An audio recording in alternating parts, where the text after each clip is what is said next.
And whether the President has figured it out or not, we are in the middle of what can be something of a constitutional crisis about Bosnia.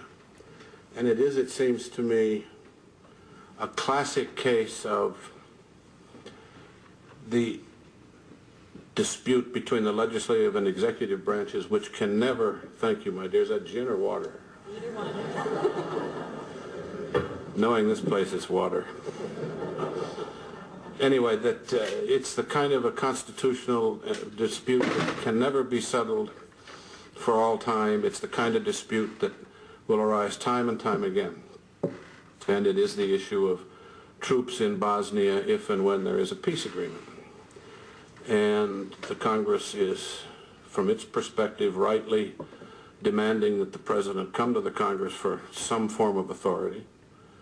And the President is rightly, from his perspective and the powers, the long-term question of the powers of the presidency, reluctant to do that, or at least reluctant at this stage. He may be forced into it.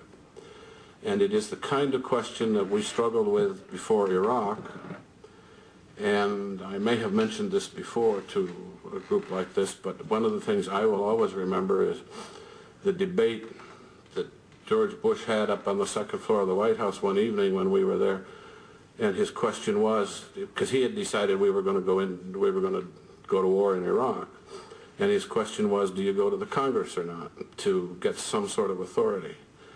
And almost all of his advisors said, don't go, because there's a real question of whether you can get congressional authority, and if you can't, then your presidency is probably mortally damaged, and certainly the position of the United States abroad is very seriously damaged. And only one person, I will tell you, I waffled around because I wasn't sure what I should tell the President, so I was of no use that night. But the one person who said you have to go, and if you go we'll win it, was the Vice President, interestingly enough.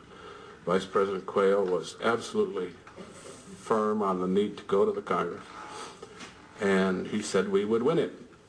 And when we went to the Congress, when we did the first head count, we were going to lose badly in both the Senate and the House.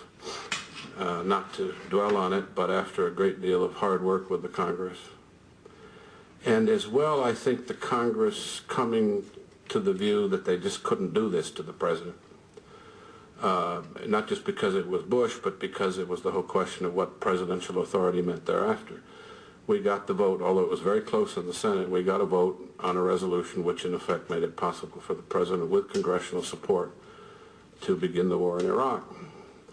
President Clinton faces the same problem now. And I will tell you now, if he goes to the Congress, it's my judgment he loses, at least in the Senate at this stage. That doesn't mean it can't be turned around. But he has a hostile Congress with Republicans controlling both houses. And I will say it, a lot of the new Republicans, particularly in the House, if not isolationist, and they're not really isolationist, but they don't care much about foreign policy. And I think there's a real problem for the President if he goes. Having said that, I think if he goes, he probably, in the end, if they are persuasive, can win it. But if he doesn't go, and we put 25,000 troops into Bosnia after there's some sort of peace settlement, I think he's got a terribly serious problem.